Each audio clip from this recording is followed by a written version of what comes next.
برادر عزیز سوال کرده است که السلام علیکم دامولای محترم، خواهش میکنم که به این سوال ما جواب گویید. آیا حق خداوند بالای بندگانش و حق بندگان بالای خداوند چی است؟ این برادر عزیز سوال کرده است که آیا حق الله رب العالمین در بالای ما بنده هایش، آیا الله در بالای ما چی حق دارد و حق بنده ها در بالای الله چی هست؟ این سوال این برادر بزرگوارمون پرسیده است. حضرت معاذ ابن جبل رضی الله تعالی عنه روایت میکند که این حدیث مسلم است. امام مسلم این حدیث در سننش آورده است. حضرت میفرمایند که من روز همراهی پیغمبر بزرگوار صلی الله علیه وسلم یعنی در یک سفر همراه بودم. ردیف رسول الله، ردیف گفته یعنی ما همراه پیغمبر بزرگوار بالا یک خر نشسته بودیم. جناب پیغمبر یعنی بالای زین بودن، ما در قفای جناب پیغمبر صلی الله علیه وسلم من نشسته بودم. پیغمبر بزرگوار صلی الله علیه وسلم به سوی من گفت که یا معاذ اتدری ما حق الله علی العباد و ما حق العباد علی الله. حضرت معاذ گفتم پیغمبر بزرگوار صلی الله علیه وسلم از من پرسیدن که ای معاذ، آیا میدانی که حق الله بالای بندگانش چی هست و حق بندگان بالای الله چی هست؟ آیا ایرت میدانی؟ حضرت معاذ رضی الله تعالی عنه گفتن که من گفتم که قلت الله و رسوله اعلم. اهل اصحاب یک آداب خیلی خوبی داشتن. وقتی پیغمبر بزرگوار هر چیزی از اونها میپرسید، پاسخ و جواب اونها این بود، گفتن الله و پیغمبرش داناتر است. وقتی پیغمبر بزرگوار پرسیدن که ای معاذ، تو میدانی که حق الله بالای بندگانش و حق بندگان بالای الله چی هست؟ حضرت معاذ چی جواب گفتن؟ گفتن الله و پیغمبرش داناتر است که چی حق است. و رسول اکرم صلی الله علیه وسلم جواب گفتن که حق الله علی العباد ان یعبدوه ولا یشرکوا به شیئا. تن حق الله در بالای بندگانش همین است که بندگان باید الله رب العالمین را عبادت کنند و یگان چیزی را در برابر عبادت بندگی خدا شریک نیارند. یعنی در برابر الله رب العالمین هیچ یگان چیزی را باید شریک نیارند. گفتن این حق الله بالای بندگانش است. و حق العباد علی الله ان لا يعذب من لا يشرك به شیئا. گفتن حق بندگان در بالای الله این است که الله رب العالمین عذاب نکنه شخصیتی را که با او الله شریک نآورده است.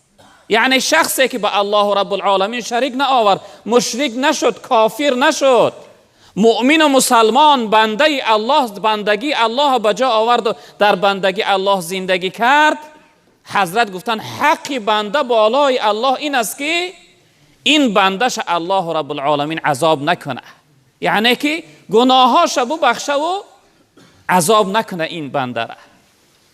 حضرت معاذ رضی الله تعالی عنه گفتن که قلت یا رسول الله افلا ابشر الناس. یا رسول الله این خبری خوشحال کننده را من برای مردم خبر کنم؟ آیا مردم بشارت دهم؟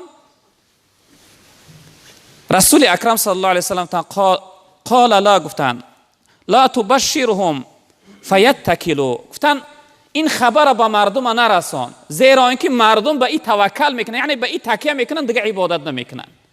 یعنی مؤمن ها و مسلمان ها یعنی تکیه به این میکنن، توکل به این میکنن که خداوند در وقتی ما با او شریک نیاریم، اگر چی عبادت و بندگی هم نکنیم، خداوند ما را مغفرت میکرده است، گناهامون را میبخشیده است و عذاب نمیکرده است. و این خاطر پیغمبر بزرگوار صلی الله علیه وسلم حضرت معاذ ابن جبل معا داشتن، گفتن این خبر مردم نرسون. یعنی حق الله بالای بندگانش این بود است که بنده باید الله عبادت کنه، به الله شریک نیاره، و حق بنده بالای الله این بود است که اگر به الله شریک نآورد بنده، الله رب العالمین او بنده را مغفرت کنه، گناهاش ببخشه و او بندش عذاب ندیه. خب سوال دیگر. السلام علیکم دامولای شیرین سخن، آیا پیشاب کردن در حمام ها در حالت غسل درست است؟ نه برادر عزیز، درست نیست. پیشاب کردن در حمام ها، این حمام های چی؟ حمام های اینجا باشن یا حمام هایی که در وطن خودمون هستن، پیغمبر بزرگوار صلی الله علیه وسلم نهی کرده هستند، بعد گفتن معن داشتن، یعنی پیشاب کردن در حالت غسل باشه. اگر این حمام های ایجار شما در نظر داشته باشی، حمام های اینها اکثرش یعنی حاجت خانه و حمام یک جایه هست، بعضیش هست که علاحده و جدا هستند. اگر علاحده و جدا هم باشن چی خوبتر و بهتر میشه که خدا به دست گیره، بعد از غسل کردن تو رفته پیشاب کنه. چون که جناب پیغمبر صلی الله علیه وسلم گفتن که این حدیث امام ترمذی و نسائی و ابو داود روایت کردن از حضرت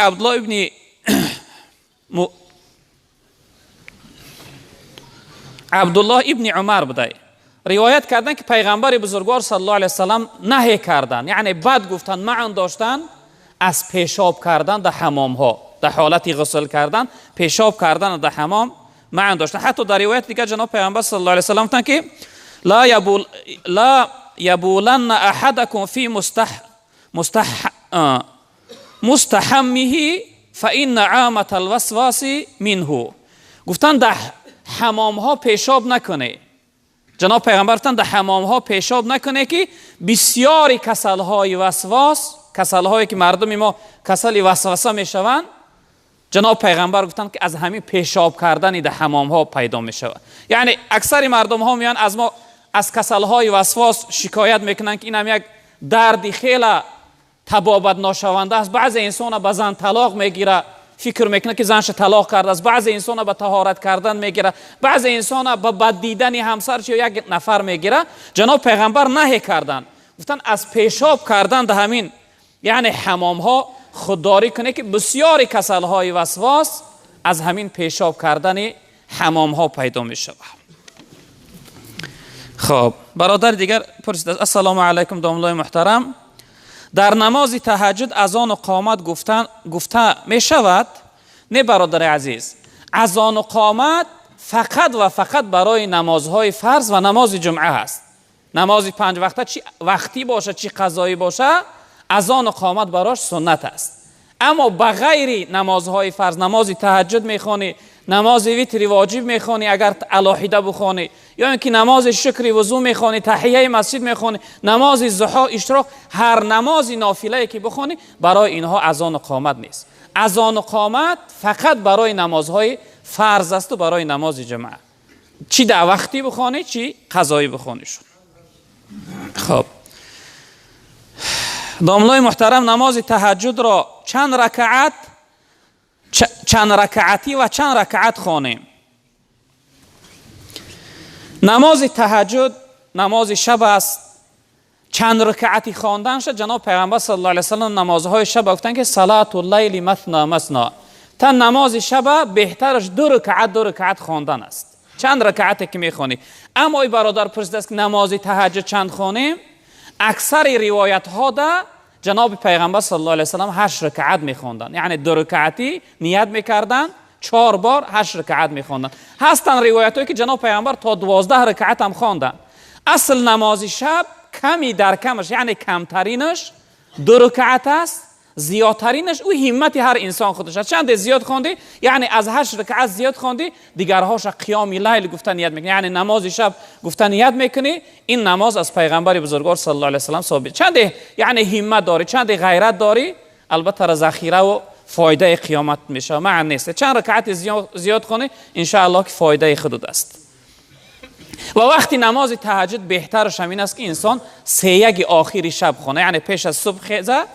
فرض کنیم اگر ساعتی یعنی 7 گذشته که این روزها صبح میدمه، ساعتی 6 خیزه تا ساعتی 7 این لحظه ها، یعنی الحمدلله ببینید چقدر شبها هم طولانی، یعنی انسان سیرخواب میکنه. این لحظه میتونه که نماز تهجد شب خونه. اما شخصیت اگر باوری نداشته باشه با بیدار خوابش، میتونه که از ابتدا از سر شب هم ساعت ها یعنی 12 ساعت ها در ابتدای شب هم نماز شب خانه و خواب روه براش درست است. خب سلام علیکم دامولای محترم، بعض شخصیت ها دوستای خدا را دشنام می دهند عظم بالله و با عالم ها دشمنی دارند. حکم آنها چی است؟ دشنام دادن چی دوستای خدا باشند چی شخصیت عادی مؤمن و مسلمان باشه، این در شریعت اسلام حرام است برادران عزیز بزرگوار. جناب پیغمبر صلی الله علیه و سلم گفتند که سباب المسلم فسوق و قتاله کفر. تن دشنام دادن مسلمان این گمراهی هست، انسان گمراه می شود. و قتل مسلمان یعنی کشتن مسلمان این کفر است، یعنی گناه خیلی بزرگ است، گناه یعنی خیلی نابخشیدنی هست. چی جایی که دوستای خدا و اهل علم ها را داشت، بعد دیدن اهل علم ها این خیلی گمراهی است برادران عزیز بزرگوار. دوستای خدا یک مقاله دارن میگن لولا العلماء لکان الناس کالبهائم، میگه اگر عالم ها نمیبودن مردم مثل حیوان میگشتن. عالم است که ما را طرز عبادت بندگی، طرز احترام پدر و مادر، دیگه کمبودی های زندگیمون برای ما یعنی بیان کرده است، برای ما تعلیم درس داده است. شخصیت هایی که با دوستای خدا دشمنی داره، حتی یک روایت، این حدیث صحیح هم بخاری هم مسلم روایت کردن، پیغمبر بزرگوار صلی الله علیه و سلم گفتن که من عاد لی ولیا، حدیث قدسی رب العالمین گفته که من عاد لی ولیا فقد آذنته بالحرب. گفتن هر شخصیتی که یک دوستی من با یک دوستی من دشمنی میکنه، من با ضد او جنگ اعلان میکنم. رب العالمین الله گفته است که هر انسانی که یک دوستی من بد میبینه، با یک دوستی من دشمنی میکنه، الله رب العالمین گفته من با او جنگ اعلان میکنم. جنگی با خدا میدونی چه برادر عزیز؟ امروز خطای دیده چه خیلی در جوش در آمده از جنگی با خدا. یک درد را به سوی تو میفرسته که تبابت نداره. لشکر ولله جنود السماوات والارض، نمرود علیه لعنه با خدا جنگ اعلان کرد، اما یک پشه را بزیدش خداوند فرستاد، کارش یک سره کرد. ما در برابر یک موجودات، یک مخلوقات خدا قوت قدرت نداریم که ایستادگی کنیم. جنگی با خدا همینه. وقتی که انسان با یک دوستی خدا دشمنی کرد، یک اهل علم بد دید، این دشمنی با خدا هست. دشمنی با خدا باشه، رب العالمین تیارگی تا ببین، یعنی آمادگی تا ببین که من با تو جنگ اعلان دارم، لشکر ما به سوی تو میفرستم. به این خاطر برادر عزیز، عالم ها خیلی رب العالمین عالم ها را بسیار درجه بلند داده. در قرآن میگه استعذ بالله والذین اوتوا العلم درجات، میگه ما شخصیت هایی را که علم دادیم برای اونها یک درجه عالی، یک درجه خیلی بلند داده هستیم. اهل علم بد دیدن، دشمنی به اهل علم کردن، این دشمنی به پیغمبر است. جناب پیغمبر العلماء ورثة الانبیاء، عالم ها این وارثای پیغمبر ها هستند. عالم از پیغمبر چی چیزا میراث میبره؟ از پیغمبرها مال و ملک دنیا نمانده است، ای پیغمبر علم ماندگی است، قرآن مانده است، سنت مانده است. عالم است که را برای من و شما بیان میکنه. دشمنی به علم، به اهل علم ها برادر عزیز، این گمراهی است. حکم این انسان فاسق میشود. فاسق یعنی گمراه، شخصیتی که راهی حقیقت گم کرده است، از راه شریعت بیرون برآمده است. به این خاطر برادر عزیز بزرگوار، با دوستای خدا دشمنی نکنه که این خیلی گناهش گناهی بزرگ است.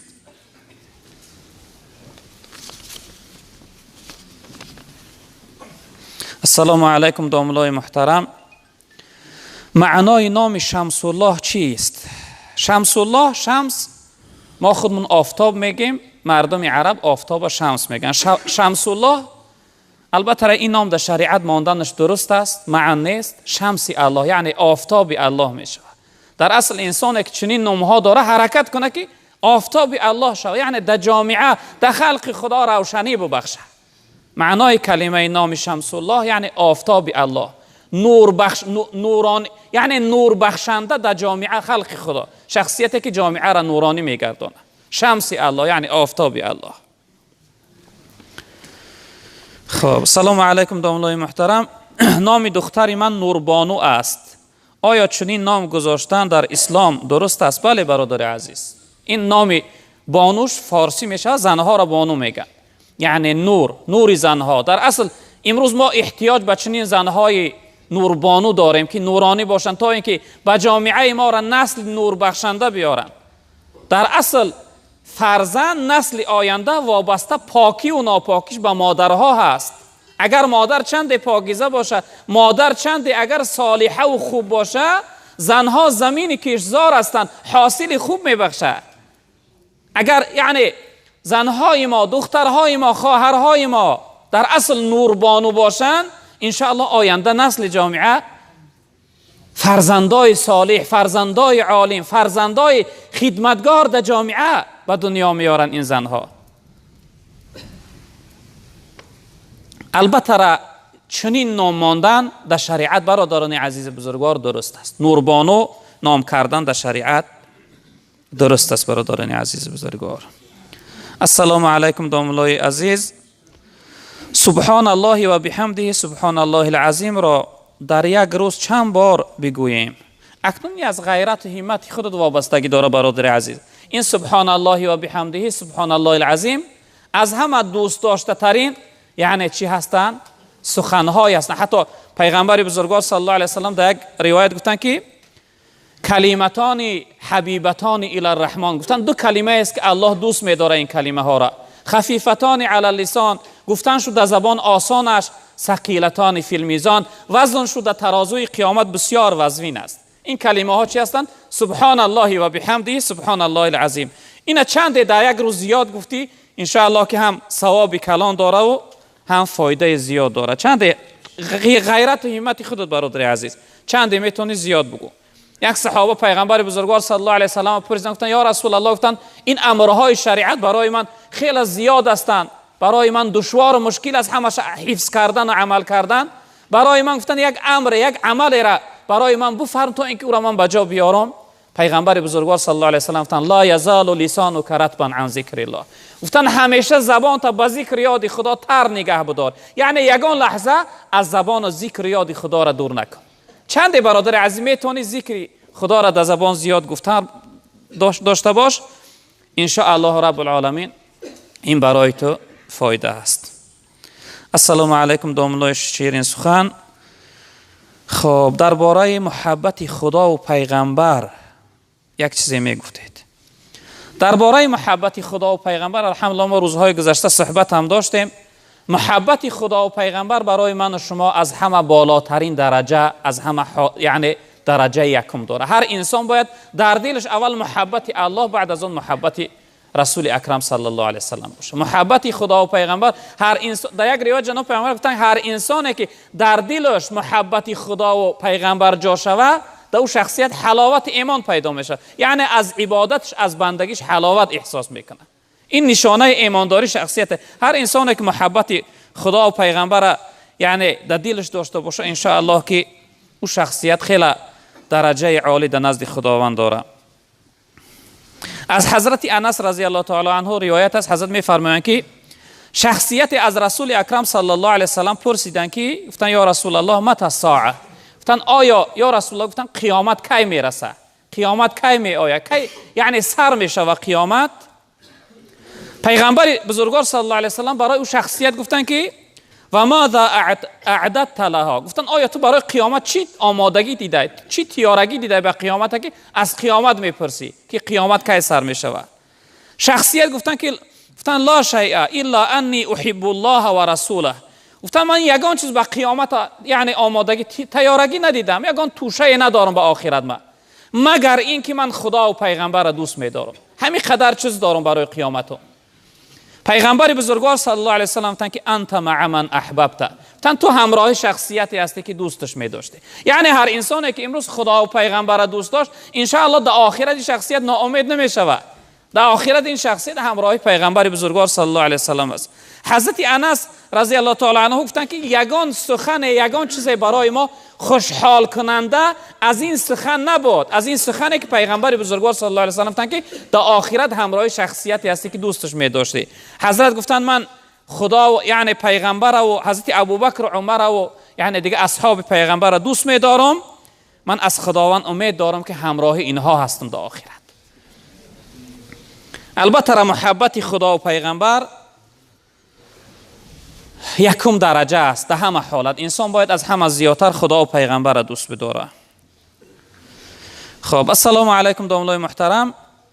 در سجده پایها از زمین بلند شوند آیا ضرر دارد در نماز؟ بله برادر عزیز، در حالت سجده کردن اگر پاها از زمین یعنی بلند شوند، اگر تمام سجده را یعنی با سجده رفته برابر پاهات از زمین برداری، تمام سجده را اگر سر انگشتای پا از زمین بالا باشند، نماز انسان فاسد میشه، نمازش بیکار میشود. اما اگر یک مدت یک لحظه پات برداشتی و بگذاشتیش، در این صورت فقها مکروه گفتند نماز انسان مکروه میشه، نماز انسان با کمبودی و با نقص میشود. به این خاطر ضرر داره در حالت یعنی در سجده انسان پاهاش از زمین برداره سرای انگشتاش، این برای انسان ضرر داره. پیغمبر بزرگوار صلی الله علیه و سلم گفتن که انسان به 7 اعضاش خدا را سجده میکنه. در حالت سجده کردن 7 اعضاش خط انسان پروردگار را سجده میکنه. اینها که جو هستن برادر عزیز، در مذهب خودمون هم پیشانی و هم بینی، وقتی به سجده رفتیم باید بینیمون هم در زمین برسه. بعضی انسان ها پیشانی را میمونن، بینی را نمیرسونن. یکم چیزی که خدا را سجده میکنه پیشانی و بینی است و دیگرش هر دی دستها باید در زمین رسند و دیگرش هر دی زانوها و دیگرش هر دی سرهای انگشتای پا. یعنی این 7 اعضا قطعی انسانیت الله رب العالمین سجده میکنه. به این خاطر در حالت سجده کردن اگر این اعضاها از زمین بلند باشند، البته برای انسان ضرر داره. برای انسان یعنی نمازش اگر گفتیم در تمامی سجده اگر از زمین بالا باشه نمازش فاسد می شود، باید نماز از سر خوانه. اگر یک مدت یک لحظه اگر از زمین بالا شوند، در این صورت یعنی نمازش مکروه می شود، فاسد نمی شود و نمازش به کراهیت درست می شود.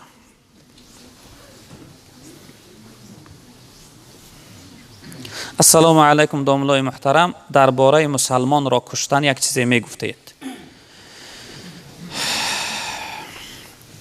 مسلمان کشتن این گناه نابخشیدنی هست، گناه کبیره هست، خیلی گناه بزرگ است. درباره کشتن مسلمان می شود که انشاءالله که یگان موضوع و یگان هفته صحبت داشته باشیم. انشاءالله این لحظه که این برادر سوال کرده است انشاءالله سوالش جواب می گوییم. کشتن مسلمان قصدن، اگر یک انسان قصدن یک کسی یعنی بدش می بینه و می کشش، اگر این حالت باشه حکمش دیگر است. اما حالت سهوان فوق العاده، مثلا در ماشین هستی قصد کشتن نداری یک کسی میزنی و میمره و حکمش دیگر است. اکنون این برادر پرسیده است که درباره کشتن مسلمان قصدن، انشاءالله همیشه ما جوابش میگردونیم. رب العالمین در سوره نساء در آیت 93 میفرمایند که استعیذ بالله و من یقتل مؤمنا متعمدا فجزاؤه جهنم خالدا فیها و غضب الله علیه و لعنه و اعد له عذابا عظیما. صدق الله العظیم. رب العالمین در این آیت کریمه فرمودند که شخصی که قتل کنه مؤمن را قصدن، هر انسانی که یک انسان ایمان داره قصدن بکشه، هر انسان یک مؤمن قصدن بکشه، بس جزای انسان یعنی جزا گفته حکم حق در بالای این انسان جهنم است، این دوزخ است، این شخصیت دوزختی میگرده. انسانی که یک مؤمن قصدن میکشه جزای این جهنم است، خالدن فیها، یعنی یک مدت خیلی طولانی در جهنم باقی میمانه این شخصیت، یعنی یک مدت خیلی زیاد در عذاب جهنم این انسان باقی میمانه. و غضب الله علیه، و غضب الله در بالای این شخصیت است، یعنی در بالای انسانی که یک مؤمن و مسلمان میکشه غضب الله در بالای این شخصیت است. رب العالمین گفتند و لعنه، و خداوند لعنت کرده است، یعنی لعنت خداوند یعنی از رحمت خدا بی نصیب است انسانی مسلمان کشنده مؤمن کشنده، و لعنت خداوند است در بالای انسان. و اعد له عذابا عظیما، خداوند برای این جمله مردم یک عذاب خیلی سختی خار کننده در آخرت آماده کرده است. برای این جمله مردم، این گونه مردمی که یعنی بنده های خدا را، مؤمن ها و مسلمان ها را میکشند، خداوند یک عذاب خیلی سخت در آخرت برای این جمله مردم پروردگار بزرگوار آماده کرده است. در روایت دیگر رسول اکرم صلی الله علیه وسلم فرمودند که کل ذنب عسى الله ان یغفره الا من مات مشرکا او مؤمن قتل مؤمنا متعمدا. گفتن خداوند تمام گناه از بنده هاش میبخشه. هر انسان هر نوع گناهی کنه وقتی توبه کرد نزد خدا، توبه کرد، از گناهش پشیمان شد، خداوند هر نوع گناه میبخشه، مگر خداوند گفتن نمیبخشه گناهی دو شخصیت. یکمش انسانی که به خدا شریک آورد، انسانی که مشرک شد، گناهی مشرک خداوند نمیبخشه. یکم گناهی که نابخشیدنه، این شرک است. برادر، شرک چی هست؟ یک انسان در برابر خدا یک چیزی را همچون خدا قبول میکنه، مثل یعنی بت پرستا، مثل دیگر گروه ها یک در برابر خدا شریک می. گناه شرک گناه نابخشیدنی است برادران عزیز بزرگوار. و دیگر گناهی که خداوند نمیبخشه، رسول اکرم صلی الله علیه و سلم گفتند که این گناهی است که یک شخصیت، یک انسان، یک کس قصداً میکشه، یعنی متعمداً قصداً یک انسان میکشه. گناه این شخصیت هم پیغمبر بزرگوار صلی الله علیه و سلم گفتند که گناه نابخشیدنی است. در روایت دیگر پیغمبر بزرگوار صلی الله علیه و سلم فرمودند زوال الدنیا اهون علی الله من قتل رجل مسلم. گفتن از بین رفتن دنیا، یعنی فنا شدن و تیار شدن، نابود شدن دنیا در نزد خداوند آسانتر و سبکتر است از این که یک مؤمن مسلمان کشته می شود. یعنی ببینه که کشتن یک مسلمان در نزد خداوند بچنان وزوینتر و سختتر از نابود شدن، از بین رفتن دنیا بوده است. یعنی خیلی گناهی بزرگ است، خیلی گناهی حتی در یک روایت جناب پیغمبر صلی الله علیه و سلم گفتند که هر انسانی را که وقتی میکشند در روز قیامت، این شخصیت میگه با او جسمی پر از خون، حتی در بعض روایت ها آمده است که سرش در دستش به نزد خداوند می آمده است، در دست دیگرش او شخصیت کشته بودش دست او است. میگه ای پروردگار، این بندت من از حیات دنیا محروم کرد، این بندت من کشته بود، من امروز بالای این دعوا دارم، ای پروردگار سختترین جزا را، سختترین عذاب برای عذاب کن. رب العالمین میگه حکم میکرده این انسان کشنده را داخل دوزخ میکردن. یعنی که کشتن انسان برادران عزیز بزرگوار خیلی گناهی بزرگ و گناهی نابخشیدنی است.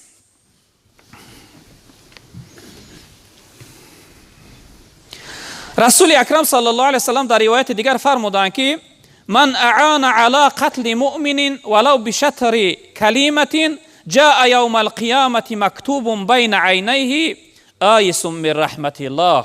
تن هر شخصیتی که در دنیا یک مؤمن و مسلمان کشته است، هر شخصیتی که یاردم کرده است، کشته است نه، هر شخصیتی که یاردم کرده است برای کشتن یک مؤمن و مسلمان، اگرچه به نصف کلمه، اگرچه یعنی یک نیم جمله گپ گفته که فلانی یعنی رفته کشه یا فلانی در فلان جا هست، هر انسانی که یاردم کرده است برای کشتن مؤمن، این انسان در روز قیامت میگه در نزد خداوند میخسته است، در پیشانی در بین دو چشمهای این نوشته شده است که این شخصیت یعنی محروم و بینصیب است از رحمت الله، یعنی محروم و بینصیب از رحمت الله است این شخصیت. به این خاطر برادران عزیز بزرگوار، کشتن یعنی مؤمن و مسلمان این خیلی گناهی بزرگ و نابخشیدنی هست. به همین خاطر ما و شما از این گناه ها حرکت کنیم که خودمون نگه بداریم، خودداری داشته باشیم. اکنون اینجا بعضی اعلان ها هم هستن، آخرون ان شاء الله اعلان ها رو بیان میکنیم.